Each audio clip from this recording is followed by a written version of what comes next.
भाई साहब power star Pawan Singh का जो गाना आज आने वाला था नथिया पे नगो, वो गाना आज नहीं रिलीज हो पाया कुछ प्रॉब्लम की वजह से। जी हाँ भाई साहब, पावर स्टार पवन सिंह का आज सुबह सुबह गाना आने वाला था जिस गाने का नाम था नथिया पे नगो, जो कि उषा फिल्म्स के यूट्यूब चैनल पर रिलीज किया जाता। लेकिन भाई साहब कुछ टेक्निकली प्रॉब्लम की वजह से आज वो गाना नहीं रिलीज किया गया। हो सकता है कल वो गाना आप सबके बीच में रिलीज कर दिया जाएगा।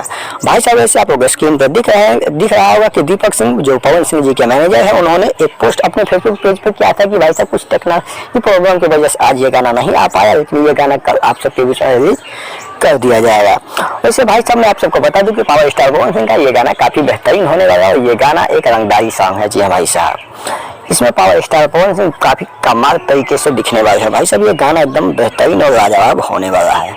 तो पावर स्टार पवन सिंह के जितने भी फैंस हैं इस वीडियो को शेयर कर दीजिए ताकि सब लोग को ये न्यूज पहुंच जाए और किसी लोगों को परेशानी ना हो, क्योंकि सब लोग ये गाना ढूंढ रहे हैं काफी बेसब्री से। सब लोगों को इस गाने का काफी बेसब्री से इंतजार भी था, क्योंकि गाना है ही इतना कमाल का कि भाई साहब सबको इंतजार तो होगा ही होगा। ये गाना काफी बेहतरीन होने वाला और ये कल सुबह यानी कि उषा फिल्म्स के यूट्यूब चैनल पर रिलीज कर दिया जाएगा। तो आप लोग सब लोग जाके इस गाने को खूब सुनिएगा, खूब भाई भाई के प्यार से बात दीजिएगा। हमारे चैनल में आ गए हैं तो चैनल को सब्सक्राइब कर दीजिए। मिलते हैं नेक्स्ट